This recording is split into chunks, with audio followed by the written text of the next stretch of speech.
예, 피청구인께서는 최종 의견을 진술해 주시기 바랍니다.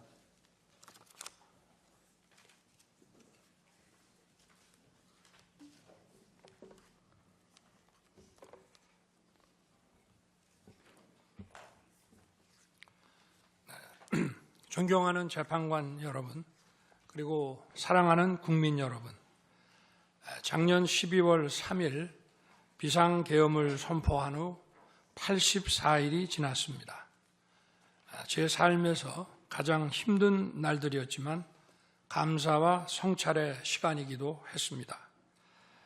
저 자신을 돌아보면서 그동안 국민들께 과분한 사랑을 받아왔다는 생각이 들었습니다. 감사한 마음이 들면서도 국민께서 일하라고 맡겨주신 시간에 제 일을 하지 못하고 있는 현실이 송구스럽고 가슴 아팠습니다.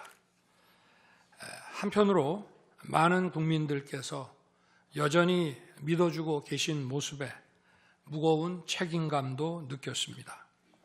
국민 여러분께 죄송하고 감사하다는 말씀 먼저 드리고 싶습니다. 제가 비상계엄을 선포하고 몇 시간 후 해제했을 때 많은 분들께서 이해를 못하셨습니다. 지금도 어리둥절해 하시는 분들이 있을 겁니다. 계엄이라는 단어에서 연상되는 과거의 부정적 기억도 있을 것입니다. 거대 야당과 내란 공작 세력들은 이런 트라우마를 악용하여 국민을 선동하고 있습니다. 그러나 12.3 비상계엄은 과거의 계엄과는 완전히 다른 것입니다. 무력으로 국민을 억압하는 계엄이 아니라 계엄의 형식을 빌린 대국민 호소입니다. 12.3 비상계엄 선포는 이 나라가 지금 망국적 위기 상황에 처해 있음을 선언하는 것이고, 주권자인 국민들께서 상황을 직시하고 이를 극복하는 데 함께 나서달라는 절박한 호소입니다. 무엇보다 저 자신, 윤석열 개인을 위한 선택은 결코 아니었다는 사실을 분명히 말씀드립니다. 저는 이미 권력의 정점인 대통령 자리에 있습니다. 대통령에게 가장 편하고 쉬운 길은 힘든 일을 굳이 벌이지 않고 사회 여러 세력과 잘 타협하고 모든 사람들에게 듣기 좋은 말을 하면서 임기 5년을 안온하게 보내는 것입니다. 일하겠다는 욕심을 버리면 치열하게 싸울 일도 없고 어려운 선택을 할 일도 없어집니다. 저 개인의 삶만 생각한다면 정치적 반대 세력의 거센 공격을 받을 수 있는 이런 비상계엄을 선택할 이유가 전혀 없습니다. 저는 비상계엄을 결심했을 때 제게 많은 어려움이 닥칠 것을 당연히 예감했습니다. 거대 야당은 제가 독재를 하고 집권 연장을 위해 비상계엄을 했다고 주장합니다. 내란죄를 씌우려는 공작 프레임입니다. 정말 그런 생각이었다면 고작 280명의 실무장도 하지 않은 병력만 투입하도록 했겠습니까?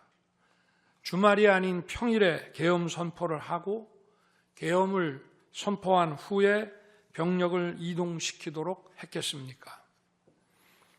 심판정 증거조사에서 드러난 사실에 의하면 그나마 계엄 해제 요구 결의 이전에 국회에 들어간 병력은 106명에 불과하고 본관에 들어간 병력은 15명입니다. 15명이 유리창을 깨고 들어간 이유도 자신들의 근무 위치가 본관인데 입구를 시민들이 막고 있어서 충돌을 피하기 위해 불 꺼진 창문을 찾아 들어간 것입니다. 또한 국회의 해제 요구 결의가 이루어진 이후에 즉시 모든 병력을 철수했습니다. 투입된 군의 병력이 워낙 소수이다 보니 국회 외곽 경비와 질서 유지는 경찰에 요청했습니다. 경찰은 인근 전장년 집회 대응 경력 300명을 국회 외곽에 보냈습니다. 부상당한 군인들은 있었지만 일반 시민들은 단 한 명의 피해도 없었습니다. 처음부터 저는 국방장관에게 이번 비상계엄의 목적이 대국민 호소용임을 분명히 밝혔습니다. 또한 국회의 계엄 해제 요구가 신속히 뒤따를 것이므로 계엄 상태가 오래가지 않을 것이라고 했습니다. 하지만 그런 내용을 사전에 군 지휘관들에게 그대로 알릴 수는 없었습니다. 그래서 최소한의 병력을 실무장하지 않은 상태로 투입함으로써 군의 임무를 경비와 질서 유지로 확실하게 제한한 것입니다. 많은 병력이 무장 상태로 투입되면 아무리 조심하고 자제하라고 해도 군중과 충돌하기 쉽습니다. 그런 일이 발생하지 않도록 원천 차단한 것이고 실제 결과도 예상대로였습니다. 제가 소수의 병력, 비무장, 경험 있는 장병 이 세 가지를 장관에게 명확히 지시한 이유입니다. 그런데도 거대 야당은 이것을 내란이라고 주장하고 있습니다. 병력 투입 시간이 불과 2시간도 안 되는데 2시간짜리 내란이라는 것이 있습니까? 방송으로 전 세계, 전 국민에게 시작한다고 알리고 국회가 그만두라 한다고 바로 병력을 철수하고 그만두는 그런 내란을 보셨습니까? 대통령이 국회를 장악하고 내란을 일으키려 했다는 주장은 어떻게든 대통령을 끌어내리기 위한 선동 공작입니다. 대통령의 법적 권한인 계엄 선포에 따라 계엄 사무를 하고 질서 유지 업무를 담당한 공직자들이 이러한 내란몰이 공작에 의해 지금 고초를 겪고 있는 모습을 보고 있으면 가슴이 찢어지는 것 같습니다. 이분들이 대통령의 장기 독재를 위해 일을 했겠습니까? 대한민국의 현실에서 이러한 장기 독재를 상상도 할 수 없다는 사실을 잘 아는 사람들이고 이미 자기 분야에서 최고의 위치에 올라 더 바랄 것도 없는 분들입니다. 이분들은 대통령의 법적 권한 행사에 따라 맡은 바 직무를 수행한 것뿐입니다. 헌법재판관 여러분, 그리고 국민 여러분, 대통령의 자리에서 많은 정보를 가지고 국정을 살피다 보면 남들에게는 보이지 않는 것들, 겉으로는 잘 드러나지 않는 문제점들이 많이 보이게 됩니다. 당장은 괜찮아 보여도 얼마 뒤면 큰 위기로 닥칠 일들이 대통령의 시야에는 바로 들어옵니다. 서서히 끓는 솥 안의 개구리처럼 눈앞의 현실을 깨닫지 못한 채 벼랑 끝으로 가고 있는 이 나라의 현실이 보였습니다. 언제 위기가 아닌 때가 있었냐고 하는 분도 있을 겁니다. 그렇지만 그동안의 위기가 돌발 현안 수준이었다면 지금은 국가 존립의 위기, 총체적 시스템의 위기라는 점에서 차원이 완전히 다릅니다. 미국 트럼프 대통령은 취임 첫날 국가 비상사태를 선포하고 군을 투입했습니다. 미국이 국가 비상사태인가에 대한 판단은 다를 수 있습니다. 하지만 불법 체류자와 마약 카르텔 등 당면한 위기에 맞서 국민들을 지키기 위한 대통령의 결단임은 분명해 보입니다. 그렇다면 지금 우리나라의 현실은 어떻습니까? 국가 비상사태가 아니라고 단언할 수 있습니까? 북한을 비롯한 외부 주권 침탈 세력들과 우리 사회 내부의 반국가 세력이 연계하여 국가 안보와 계속성을 심각하게 위협하고 있습니다.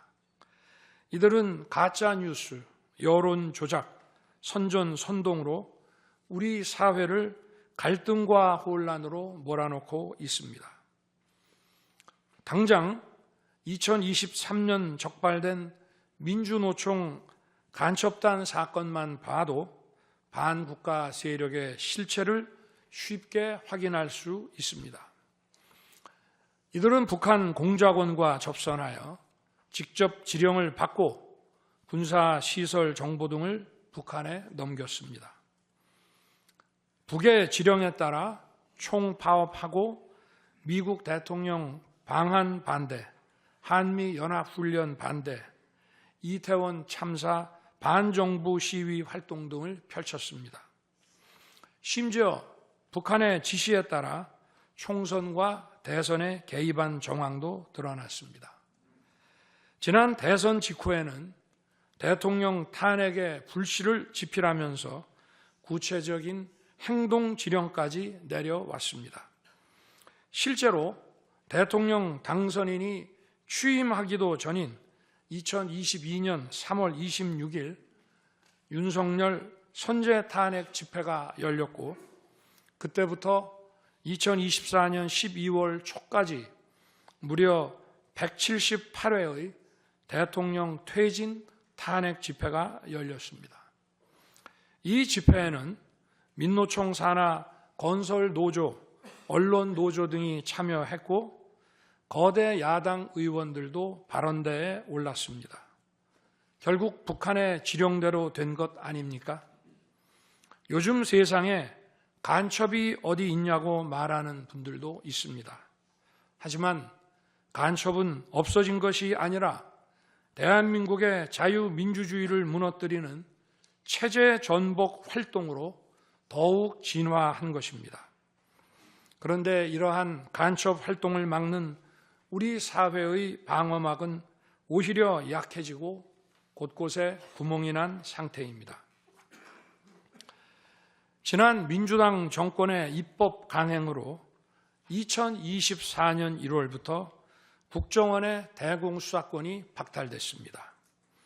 간첩단 사건은 노하우가 축적된 기관에서 장기간 치밀하게 수사를 해야 합니다.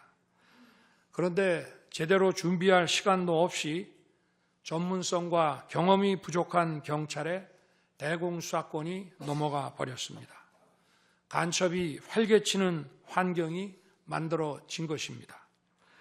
게다가 애써 잡아도 재판이 장기간 방치되는 상황까지 발생하고 있습니다. 현재 재판이 진행 중인 간첩 사건이 민노총 간첩단, 창원 간첩단, 청주 간첩단, 제주 간첩단 등 4건이나 됩니다. 그런데 청주 간첩단 사건은 1심 판결까지 29개월이 넘게 걸렸고 민노총 간첩단 사건도 1심 판결에 1년 6개월이 걸렸습니다.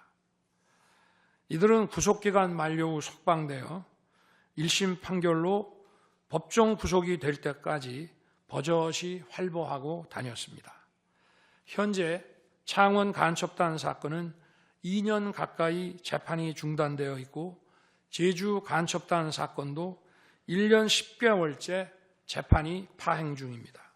모두 석방된 상태입니다. 간첩을 잡지도 못하고 잡아도 제대로 처벌도 못하는데 이런 상황이 과연 정상입니까? 그런데도 거대 야당은 민노총을 옹호하기 바쁘고 국정원 대공수사권 박탈에 이어 국가보안법 폐지까지 주장하고 있습니다. 경찰의 대공수사에 쓰이는 특활비마저 전액 삭감해서 영원으로 만들었습니다. 한마디로 간첩을 잡지 말라는 것입니다. 작년에는 중국인들이 드론을 띄워 우리 군사기지, 국정원 국제공항과 국내 미군 군사시설을 촬영하다 연이어 적발되었습니다. 이들을 간첩죄로 처벌하기 위해서는 법률을 개정해야 하는데 거대 야당이 완강히 거부하고 있습니다. 국가 핵심 기술을 유출하는 산업 스파이도 최근 급증하고 있습니다. 반도체, 디스플레이 등 기술 유출 피해가 수십조 원에 달하는데 그 3분의 2가 중국으로 유출됩니다.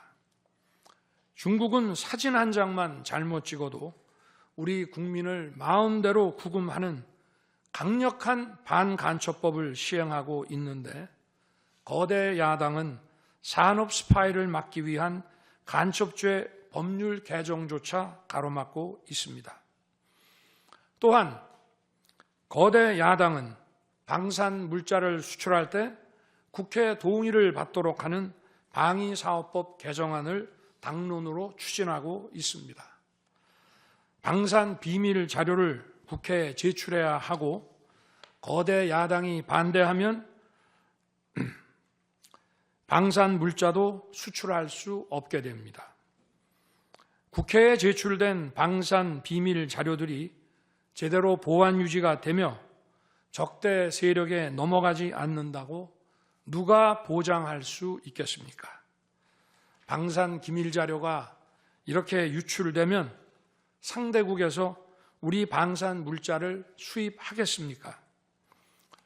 북한, 중국, 러시아가 원치 않는 자유세계에 방산 수출을 하지 말라는 말과 같습니다. 방산 수출은 단순히 돈을 버는 것만이 아닙니다. 수출 상대국과 전략적 연대를 강화하고 더 나아가 자유세계 많은 국가들과 국방 협력을 이루어서 우리의 안보를 튼튼하게 하는 것입니다. 이러한 방산 수출을 권장하기는커녕 이렇게 방해하는 것이 결국 누구에게 도움되는 것입니까? 거대 야당은 우리 국방력을 약화시키고 군을 무력화하는 데도 앞장서고 있습니다. 여러분이 다 아시는 바와 같이 북한은 우크라이나에 많은 병력을 파병하여 러시아와 군사 밀착을 시도하고 있습니다. 우리에게 매우 심각한 안보 위협입니다. 그런데도 이를 살피기 위해 참관단을 보내려 하자 거대 야당은 당시 신원식 국방장관 탄핵까지 겁박하며 결사적으로 이를 막았습니다. 심지어 거대 야당은 우크라이나 참관단 파견, 대북 확성기와 오물풍선 대응 검토 등 군의 정당한 안보 활동까지 외환죄라고 우기고 있습니다. 국가와 국민의 안전을 지키려는 대통령을 전쟁광이라고 비난하고 북핵 위협에 대응하는 한미일 합동훈련을 극단적 친일 행위라고 매도했습니다.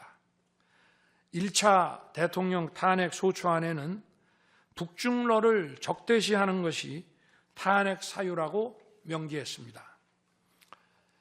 190석에 달하는 무소불위의 거대 야당이 우리나라와 우리 국민 편이 아니라 북중러의 편에 서 있는 것입니다. 이러한 상황이 국가 위기 상황이 아니면 뭐란 말입니까? 이뿐이 아닙니다. 거대 야당은 핵심 국방 예산을 삭감하여 우리 군을 무력화하려 하고 있습니다. 거대 야당은 전체 예산 가운데 겨우 0.65%만 깎았을 뿐이라고 주장합니다. 그러나 그 0.65%가 어디냐가 중요한 것입니다. 마치 사람의 두 눈을 빼놓고 몸 전체에서 겨우 눈알 2개 뺐다고 말하는 것과 같은 얘기입니다. 거대 야당이 삭감한 국방 예산은 우리 군의 눈알과 같은 예산입니다. 북한 핵과 미사일 기지를 선제 타격하는 키일체인의 핵심인 정찰 자산 예산을 대폭 삭감했습니다. 핵심 전력인 지휘 정찰 사업 예산을 2024년 대비 4,852억 원 감액했고, 전술 데이터링크 시스템 성능 개량 사업은 무려 78%를 삭감했습니다. 우리 국민을 향해 날아오는 미사일을 요격하는 KAMD, 즉 한국형 미사일 방어 체계 구축도 예산 삭감으로 개발이 중단될 위기입니다. 장거리 함대공 유도탄 사업을 위해 예산 119억 5,900만 원을 책정했지만 96%를 삭감하고 5억 원만 남겼습니다. 정밀 유도포탄 연구 개발 사업은 84%를 삭감했습니다. 아무리 주먹이 세도 앞이 보이지 않으면 싸울 수 없듯이 감시 정찰 자산이 없으면 아무리 좋은 무기도 무용지물입니다. 게다가 최근 북한의 드론 공격이 큰 위협으로 대두되고 있습니다. 드론 방어 예산 100억 원 가운데 무려 99억 5,400만 원을 깎아서 사업을 아예 중단시켜버렸습니다. 도대체 누구의 지시를 받아서 이렇게 핵심 예산만 딱딱 골라 삭감했는지 저도 궁금할 지경입니다. 게다가 지난 민주당 정권은 국군 방첩사령부의 수사 요원을 2분의 1가량 대폭 감축하여 군과 방산에 대한 정보 활동과 방첩 활동에 심각한 타격을 주었습니다. 또 과거 간첩 사건과 연루된 인물을 국정원의 주요 핵심 간부로 발령내서 국정원이 방첩기관인지 정보 유출기관인지 모를 조직으로 방치하기도 했습니다. 지난 정부 시절 이런 일을 주도한 인물들이 여전히 거대 야당의 핵심 세력으로서 우리의 안보를 흔들고 있습니다. 우리 정부 들어 국가정보원이 국가안보의 중추기관으로 거듭날 수 있도록 노력하였고 국군 방첩사의 역량 보강을 위해 힘썼습니다마는 아직 문제의 뿌리를 제대로 다 드러내지 못했습니다. 부수고 깨뜨리기는 쉬워도 세우고 만들기는 어렵고 시간이 많이 걸리기 때문입니다. 이런 상황이 겉으로는 멀쩡한 것처럼 보이지만 실질적으로 전시사변에 못지않은 국가 위기 상황이라고 저는 판단하고 있습니다. 거대 야당은 야당에 대한 대통령의 인식을 탓하기 전에 공당으로서 국가에 대한 책임 있는 자세와 신뢰를 보여주는 게 우선이라고 저는 생각합니다. 저는 자유민주주의 헌법 원칙, 국가 안보, 핵심 국익 수호만 함께 한다면 어떤 정치 세력과도 기꺼이 대화하고 타협할 자세가 돼 있는 사람입니다. 나라와 국민을 위한 길에 좌파, 우파가 어디 있겠습니까? 하지만 자유를 부정하는 공산주의, 공산당 일당 독재, 유물론에 입각한 전체주의가 다양한 속임수로 우리 대한민국에 스며드는 것은 막아야 합니다. 이런 세력과 타협하고 흥정해서는 안 된다고 생각합니다. 우리가 가치를 공유하지 않는 나라와도 교역도 할 수 있고 국제 협력, 상호 이익을 추구할 수도 있습니다. 하지만 우리 정치 체제에 영향을 미치고 스며드는 것은 막아야 합니다. 그것이 국방 안보만큼 중요한 정치 안보입니다. 바로 우리의 자유민주주의를 지키는 길입니다. 자유민주주의 국가의 공당이라면 이런 세력을 옹호하고 이런 세력과 손잡는 일은 절대 해서는 안 되는 것입니다. 재판관 여러분, 그리고 국민 여러분, 거대 야당은 제가 취임하기도 전부터 대통령 선제 탄핵을 주장했고 줄탄핵, 입법 폭주, 예산 폭거로 정부의 기능을 마비시켜 왔습니다. 거대 야당은 이러한 폭주까지도 국회의 정당한 권한 행사라고 강변합니다. 그러나 국회의 헌법적 권한은 국민을 위해 쓰라고 부여된 것입니다.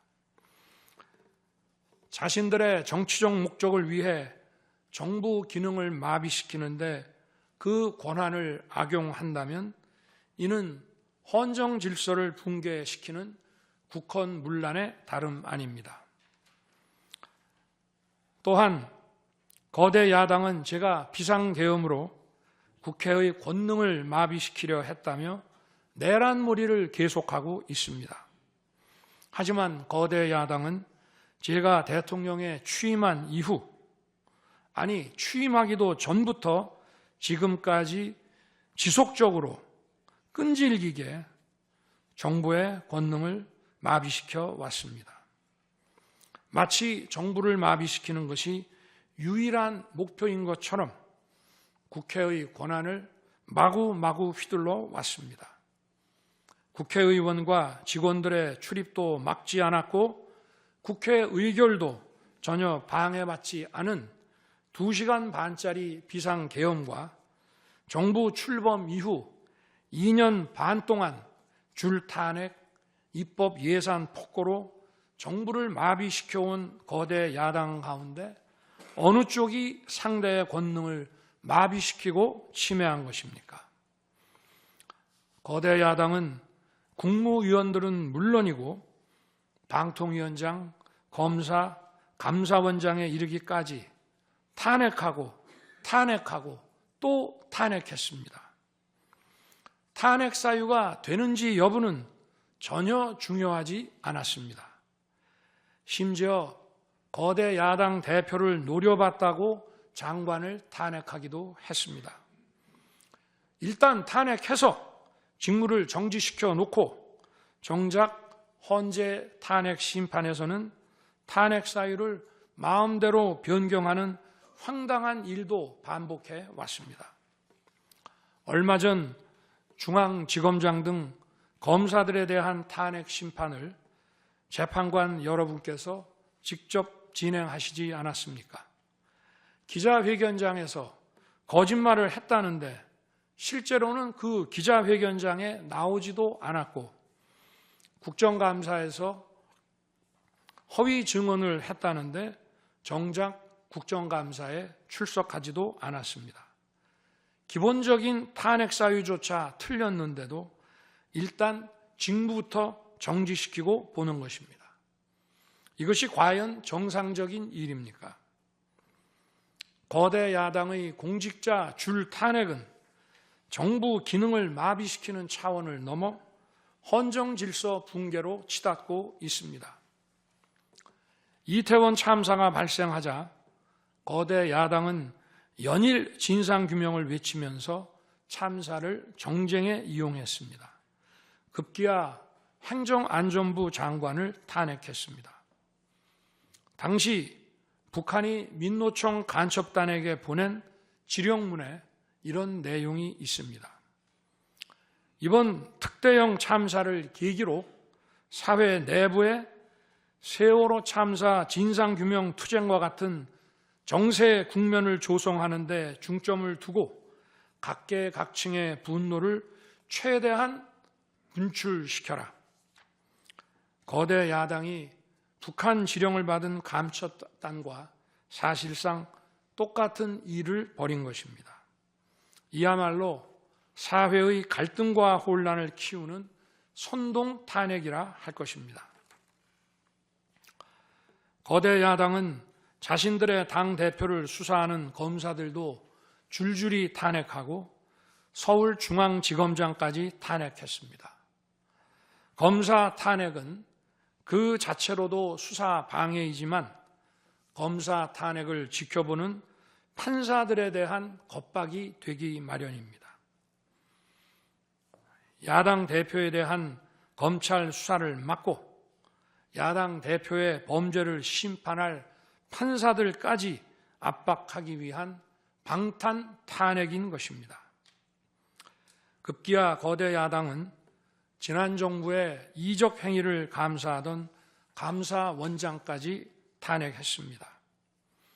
거대 야당은 감사원장 탄핵 소추안에 사드 정식 배치 고의 지연 의혹 감사를 탄핵 사유로 포함시켰습니다.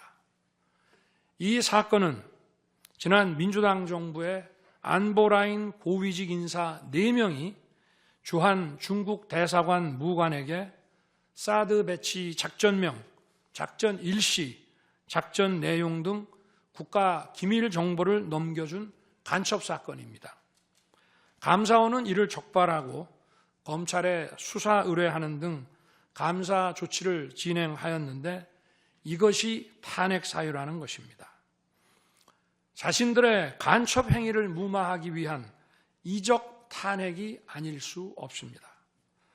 헌법기관인 감사원장에 대한 무차별 탄핵은 그 자체로도 심각한 헌법 파괴 행위이지만 이적 행위까지 탄핵으로 덮는 것을 보며 이야말로 자유민주주의를 무너뜨리는 망국적 위기 상황이라고 판단한 것입니다. 또 한편 정부 각 부처들은 국민의 세금으로 엄청난 규모의 예산을 사용 집행하고 있습니다. 수많은 산하 기관도 거느리고 있습니다.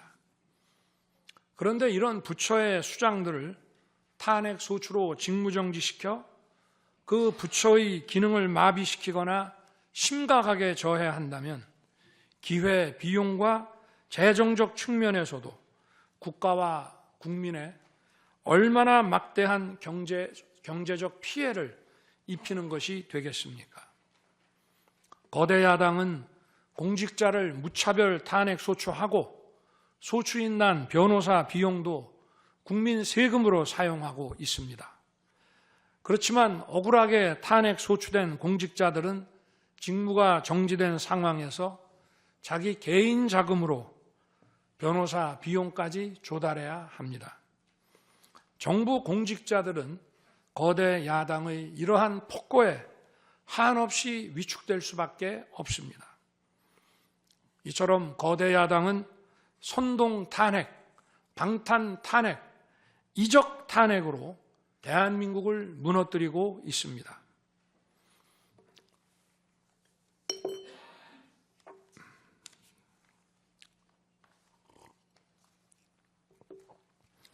우리나라 선거 가운데 대통령 선거가 기간도 가장 길고 국민적 관심도 가장 큽니다.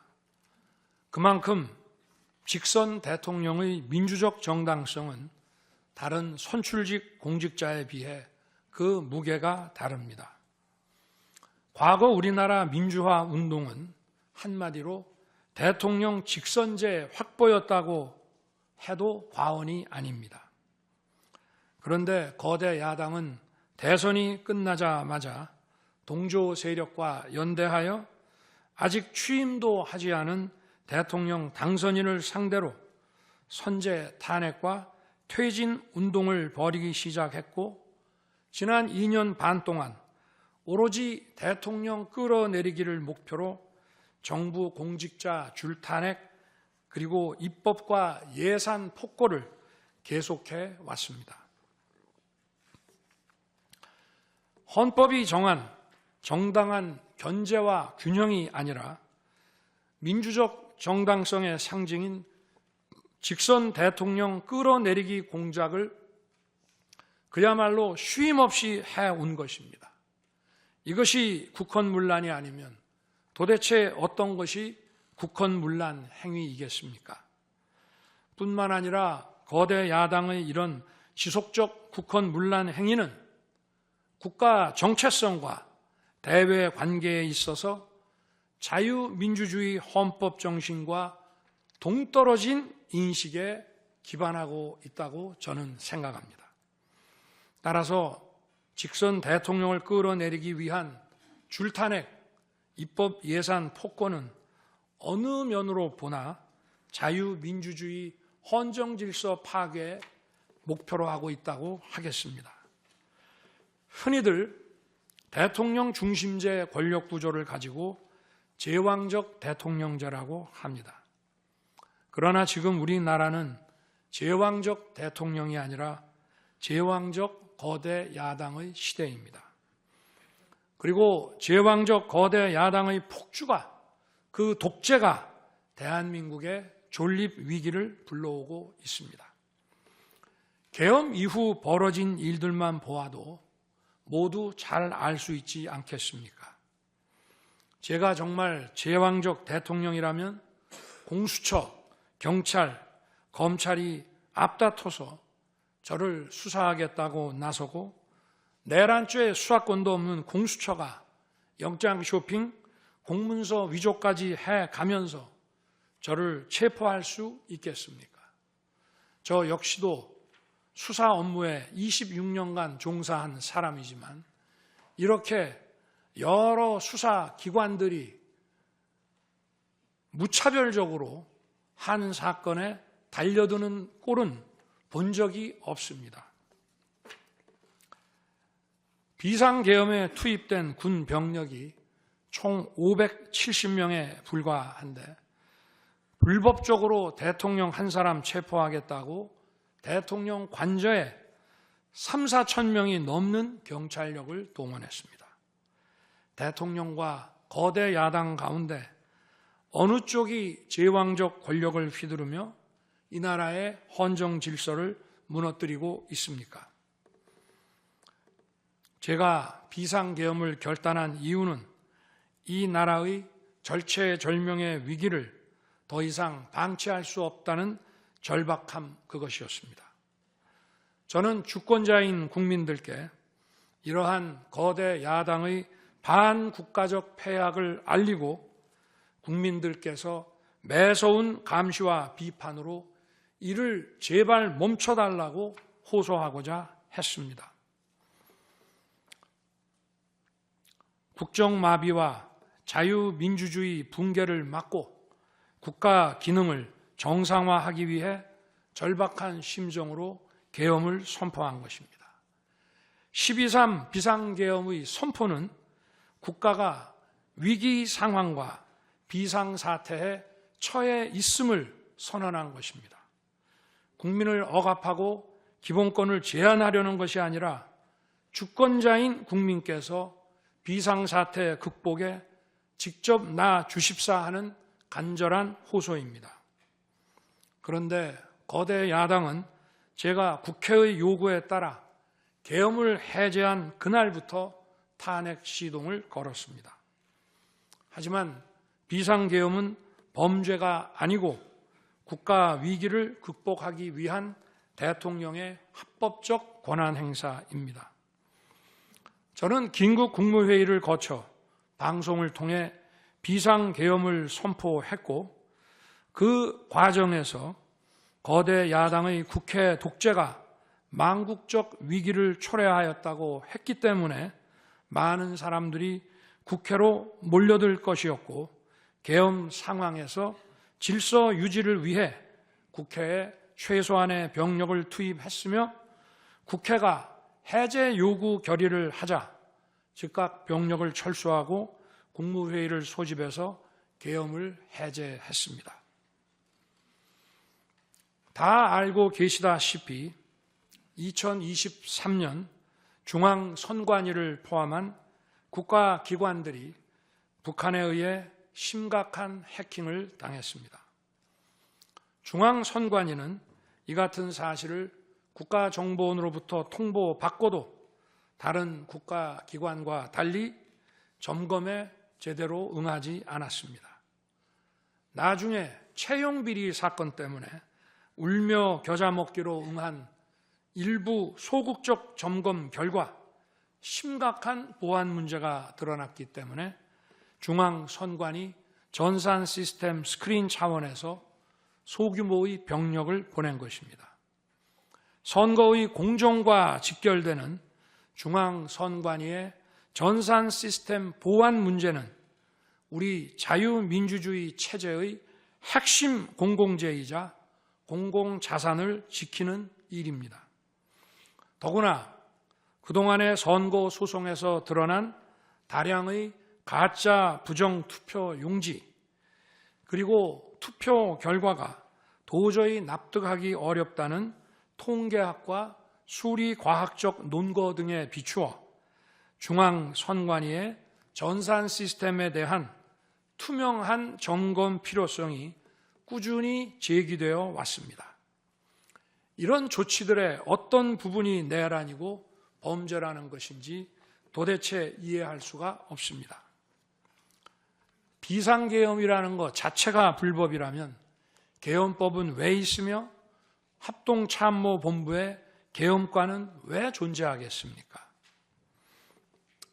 재판관 여러분, 그리고 국민 여러분, 저는 2021년 6월 29일 처음으로 정치 참여를 선언했습니다.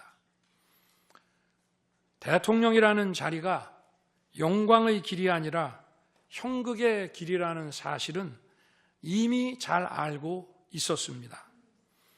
또 대통령직을 아주 가까이에서 지켜보신 어떤 분은 우리나라 대통령직은 저주의 길이라면서 만류하시기도 했습니다. 그러나 자유민주주의라는 헌정 질서가 무너지고 있는 상황에서 나라를 지키고 싶어 정치를 시작했습니다. 그때 정치 참여를 선언하면서 국민께 드린 약속이 있습니다.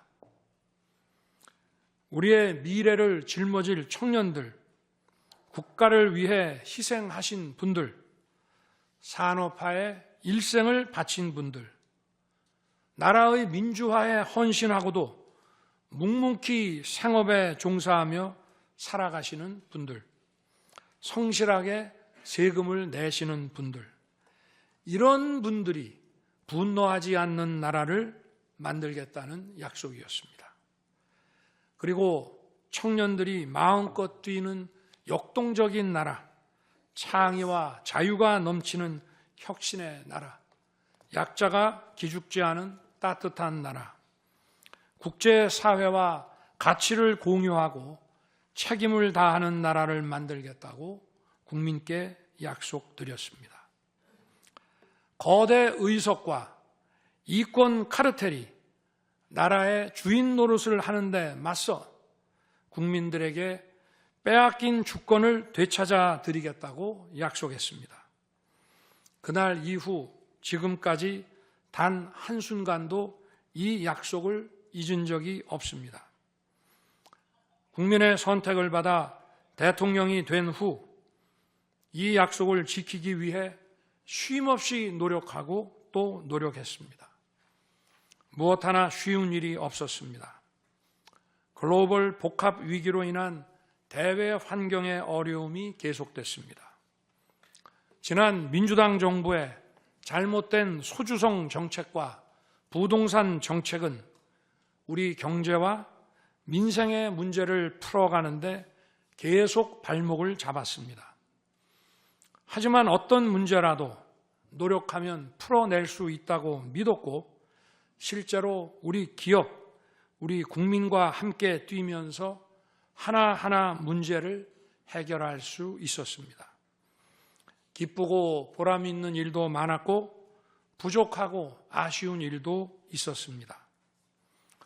무엇보다 국가 안보와 국민 안전을 지키는 제복 입은 공직자에 대한 처우 개선 추진이 보람된 일이었습니다. 지난 민주당 정권은 반일 선동에만 열을 올렸지만 우리 정부에서는 1인당 GDP가 일본을 앞질렀고 우리 인구의 2배 반이 넘는 경제 강국 일본과 수출액 차이가 작년에는 불과 수십억 불 규모로 좁혀졌습니다. 20년 전에 비해 100분의 1, 지난 민주당 정부에 비해 수십 분의 1로 줄어든 것입니다. 또 작년에 30번이나 열었던 전국 순회 민생 토론회 기억이 많이 납니다. 국민의 어려움을 직접 듣고 많은 일을 현장에서 해결해 드리면서 국민과 같이 웃기도 했고 같이 울기도 했습니다. 수도권, 영남, 호남, 충청, 강원, 제주까지 전국 모든 지역을 다니면서 지역 발전 방안을 함께 고민했습니다. 우리 국민들께서 전국 어디에 사시든 공정한 기회를 누리며 행복하게 살 수 있도록 만들어서 진정한 국민 통합을 이루고 싶었습니다. 다시 그렇게 일할 기회가 있을까 마음이 아립니다. 1박 4일에 살인적 일정으로 미국에 가서 한미일 캠프 데이비드 선언을 발표했을 때는 보람이 컸고 정말 마음이 든든했습니다. 방산 수출에 물꼬를 트고 팀 코리아가 체코 원전 건설 사업의 우선 협상 대상자로 선정됐을 때에는 어린아이같이 기뻤습니다. 아쉬웠던 순간도 떠오릅니다. 기업과 국민들에게 꼭 필요한 법안들은 하염없이 뒤로 밀어놓고 거부권을 행사할 수밖에 없는 위헌적 법안, 핵심 국익에 반하는 법안들이 야당 단독으로 국회에서 일사천리 통과될 때에는 답답했습니다. 국방, 치안, 민생을 위해 꼭 필요한 아킬레스건 예산들이 삭감됐을 때에는 막막했습니다. 지금 저는 잠시 멈춰서 있지만 많은 국민들, 특히 우리 청년들이 지금 대한민국이 처한 상황을 직시하고 스스로 주권을 되찾고 나라를 지키기 위해 나서고 있습니다. 비상계엄의 목적이 망국적 위기 상황을 알리고 헌법 제정 권력인 주권자들께서 나서 주시기를 호소하는 것이었는데 이것만으로도 비상계엄의 목적이 상당 부분 이루어졌다고 생각하게 됩니다. 저의 진심을 이해해 주시는 우리 국민과 청년들에게 진심으로 감사 말씀을 드리고 싶습니다. 제가 직무에 복귀하게 되면 나중에 또다시 계엄을 선포할 것이라는 터무니없는 얘기도 있습니다. 계엄의 형식을 빌린 대국민 호소로 이미 많은 국민과 청년들께서 나라의 상황을 직시하고 나라 지키기에 나서고 계신데 그런 일을 또 할 이유가 있겠습니까? 결코 그런 일은 없을 것입니다.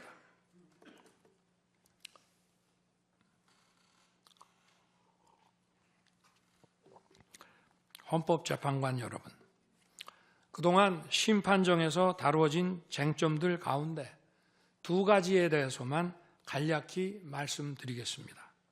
세세한 사실관계를 언급하기보다 상식선에서 간단히 말씀드리겠습니다.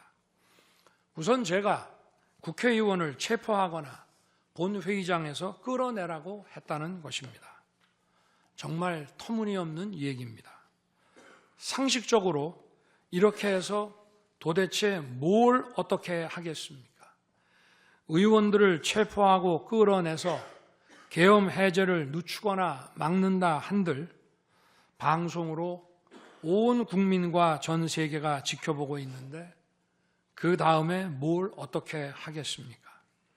계엄 당일 국회의장의 발언대로 국회는 어디서든 본회의를 열어 계엄 해제를 의결할 수 있습니다. 영화나 소설에 나오기도 하지만 현실적으로 이런 일을 하려면 군으로 국가를 완전히 장악하는 계획과 정치 프로그램을 미리 가지고 있어야 합니다. 그런데 실제 상황이 어땠습니까? 계엄 사무를 담당할 주요 지휘관들이 계엄 직전에 어디에 있었는지 이 심판정에서 다 드러났습니다. 장관 재가를 받아 지방 휴가를 가거나 부부 동반 만찬, 간부 만찬 회식을 하다가 대통령의 계엄 선포 직후에야 국방장관으로부터 업무 지시를 받았습니다. 준비된 치밀한 작전 계획이나 지침이 없었기 때문에 혼선과 허술함도 있었습니다. 국방장관이나 지휘관들이나 경험이 풍부한 군사 전문가들인데 이들이 왜 이랬겠습니까?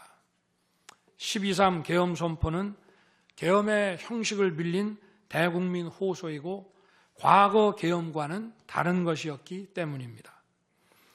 이미 민주주의를 수십 년 경험하고 몸에 밴 우리 50만 군이 임기 5년 단임 대통령의 사병 노릇을 할 리가 있습니까?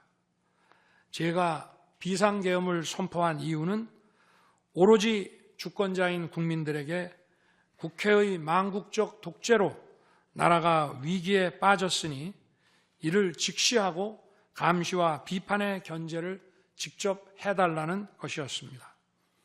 공화국의 대의제 위기에 헌법 제정 권력인 주권자가 직접 나서야 한다는 호소였습니다. 의원을 체포하거나 끌어내라고 했다는 주장은 국회에 280명의 질서유지 병력만 계비간 상태에서 앞뒤가 맞지 않는 얘기입니다. 국회가 비어있는 주말도 아니고 회기 중인 평일에 이런 병력으로 터무니없는 얘기입니다. 의원만 300명이고 직원들과 보좌진을 합치면 몇천 명이 넘습니다. TV 생중계를 보더라도 계엄 선포 후 얼마 지나지 않아 이미 국회 마당과 본관에는 수천 명의 국회 관계자와 민간인들이 들어왔습니다. 실제로 계엄 선포 후 1시간 30분이 지나서야 질서유지 군 병력이 도착했고 경내에 진입한 병력이 106명, 그중에서 본관에 들어간 병력이 겨우 15명인데 이런 극소수 병력을 가지고 국회의원을 체포하고 끌어낸다는 것이 말이 되겠습니까? 게다가 의결 정족수가 차지 않았으니 본회의장에 들어가서 의원들을 끌어내라고 했다는데 의결 정족수가 차지 않았으면 더 못 들어가게 막아야지 끌어낸다는 것도 상식에 맞지 않는 얘기입니다. 본관에 진입한 군인들은 본회의장이 어디에 있는지도 몰랐다고 합니다. 무엇 하나 말이 되지 않습니다. 단 한 사람도 끌려 나오거나 체포된 일이 없었으며 군인이 민간인들에게 폭행당한 일은 있어도 민간인을 폭행하거나 위해를 가한 일은 한 건도 없었습니다.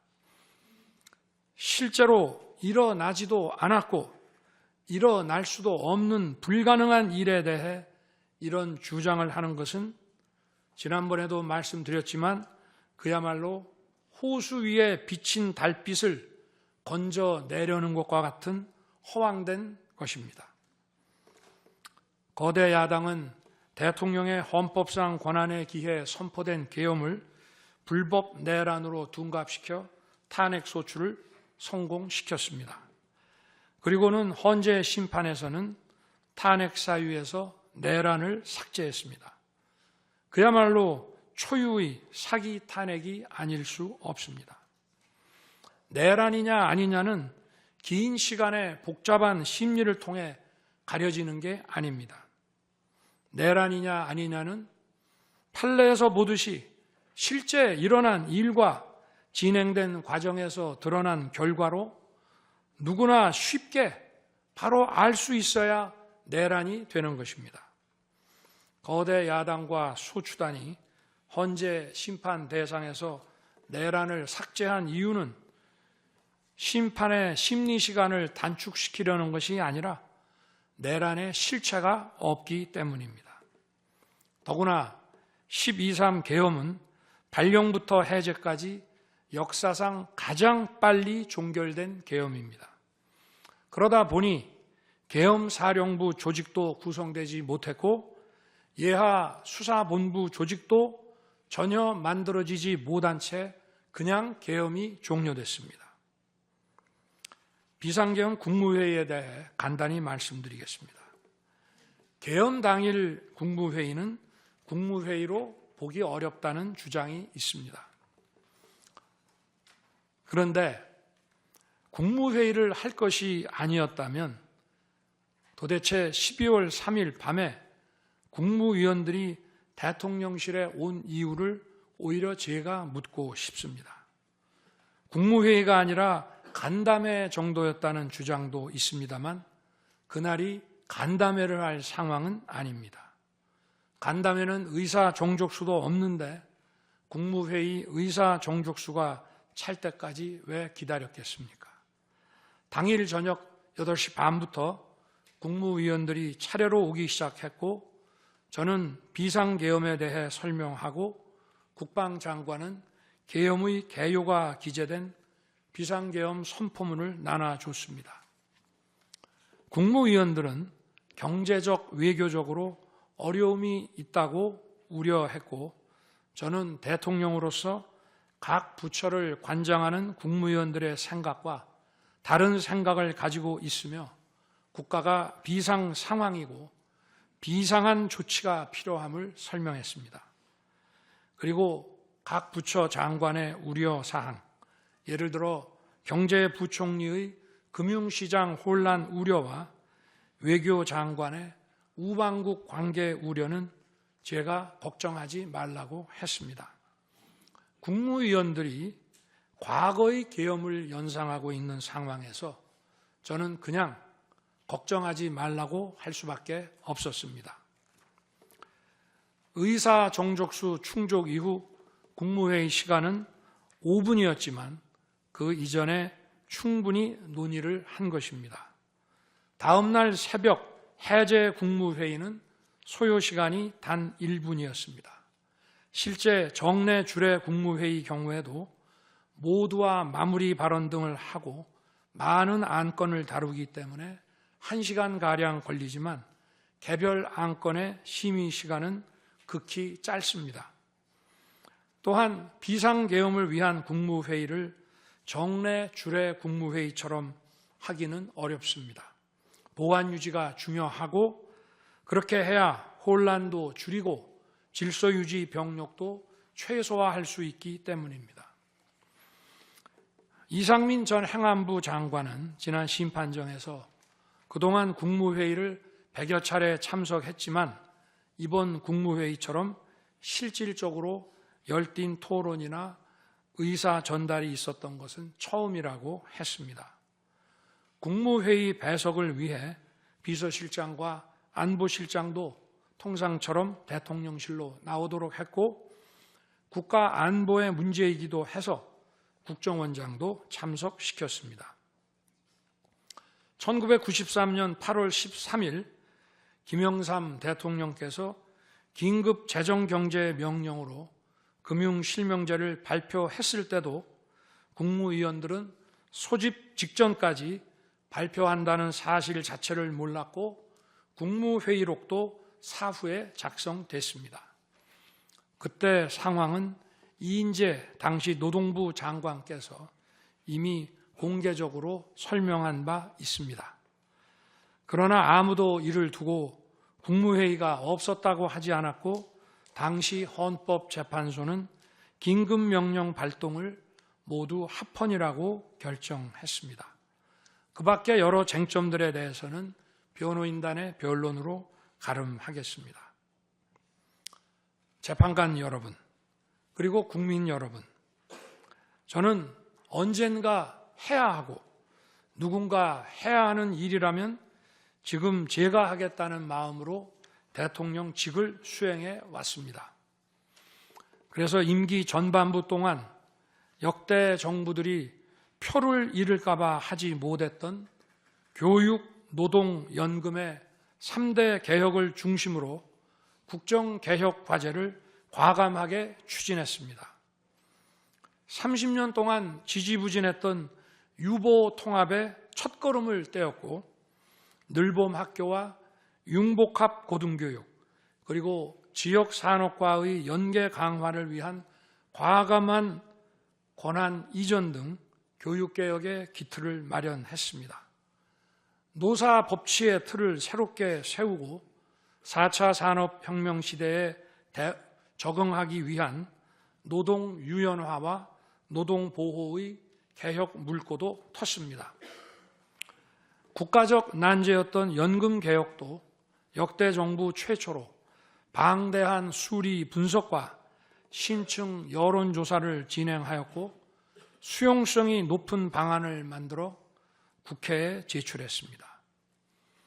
대통령 임기 초반에는 국민과 유권자에게 선거 때 약속한 공약과 국정과제의 실천, 또 민생에 영향이 큰 사회개혁의 추진이 우선이기 때문에 이러한 스케줄에 맞춰 일해 온 것입니다. 어느 정권이나 임기 초기에는 선거 공약과 국정과제 이행이 우선이므로 정치개혁에는 신경 쓸 여력이 없습니다. 그러다가 전직 대통령들의 5년 임기가 금방 다 지나갔고 변화된 시대에 맞지 않는 87 체제가 여전히 유지되고 있습니다. 정치가 국민을 불편하게 만들고 나라의 발전을 가로막고 있습니다. 또 국가의 미래를 결정하는 일에 미래의 주역인 청년들이 참여할 수 있도록 정치와 행정의 문턱이 더 낮춰져야 합니다. 제가 직무에 복귀하게 된다면 먼저 87 체제를 우리 몸에 맞추고 미래 세대에게 제대로 된 나라를 물려주기 위한 개헌과 정치개혁의 추진에 후반부를 집중하려고 합니다.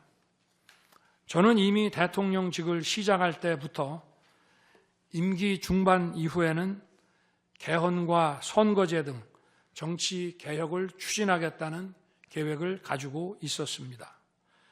현직 대통령의 희생과 결단 없이는 개헌과 정치개혁을 할 수 없습니다. 그래서 내가 이것을 해내자고 생각했던 것입니다.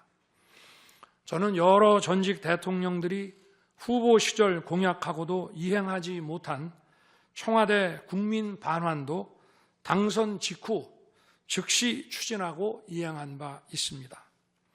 자녀 임기에 연연해하지 않고 개헌과 정치개혁을 마지막 사명으로 생각하여 87 체제 개선에 최선을 다하고 싶습니다. 개헌과 정치개혁 과정에서 국민 통합을 이루는 데도 노력을 다할 것입니다. 결국 국민 통합은 헌법과 헌법 가치를 통해 이루어지는 만큼 개헌과 정치개혁이 올바르게 추진된다면 그 과정에서 갈라지고 분열된 국민들이 통합될 것이라고 믿습니다. 그렇게 되면 현행 헌법상 자녀 임기에 연연해할 이유가 없고 오히려 제게는 크나큰 영광이라고 생각합니다. 그리고 국정 업무에 대해서는 급변하는 국제 정세와 글로벌 복합 위기 상황을 감안하여 대통령은 대외 관계에 치중하고 국내 문제는 총리에게 대폭 위임할 생각입니다. 우리 경제는 다른 어느 나라보다 대외 의존도가 높습니다.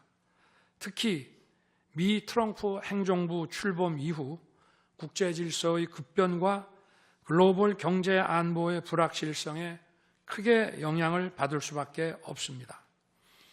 지금 우리가 국가 노선을 어떻게 선택하느냐에 따라 이 위기가 기회가 될 수도 있고 돌이킬 수 없는 재앙을 맞을 수도 있습니다. 글로벌 중추 외교 기조로 역대 가장 강력한 한미 동맹을 구축하고 한미일 협력을 이끌어낸 경험으로 대외 관계에서 국익을 지키는 일에 매진하고 싶습니다. 임기 전반기에도 지방시다위원회와 국민통합위원회를 통해 지역별, 세대별, 계층별 통합을 위해 노력해 왔지만 앞으로도 국민을 하나로 묶고 국가 전체의 시너지를 올리는 국민 통합에 더욱 노력할 것입니다. 존경하는 헌법재판관 여러분, 먼저 촉박한 일정의 탄핵 심판이었지만 충실한 심리에 애써주신 재판관님들께 깊이 감사드립니다. 이번 심리는 내란 탄핵으로 소추한 후 심판 대상에서 내란을 삭제한 소추단 측이 제시한 쟁점 위주로 이루어지게 됐습니다.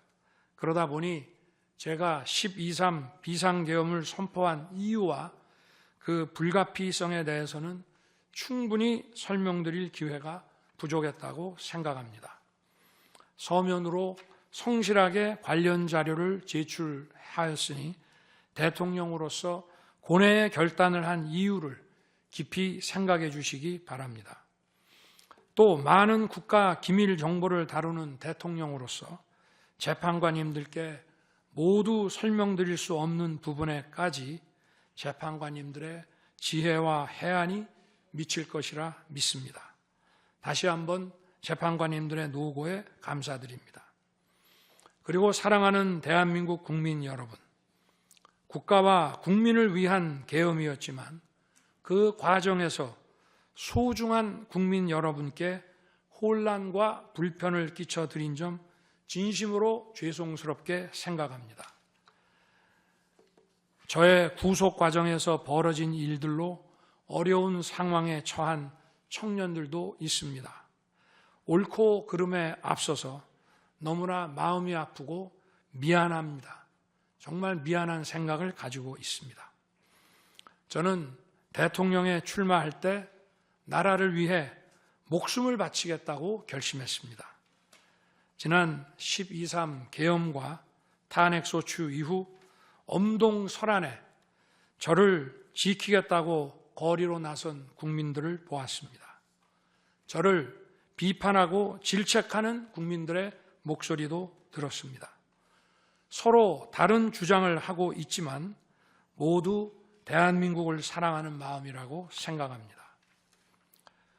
부족한 저를 지금까지 믿어주시고 응원을 보내주고 계신 국민 여러분께 진심으로 감사드립니다. 저의 잘못을 꾸짖는 국민의 질책도 가슴에 깊이 새기겠습니다. 그리고 이 모든 과정이 새로운 대한민국으로 도약하는 디딤돌이 될 수 있도록 최선을 다하겠습니다. 감사합니다.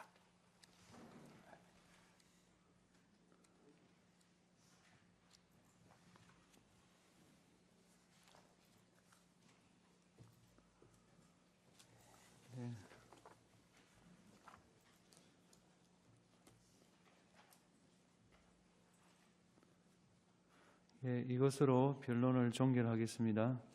변론 절차가 원만히 종결되도록 협력해 주신 청구인 소추위원과 피청구인 본인께 감사드립니다.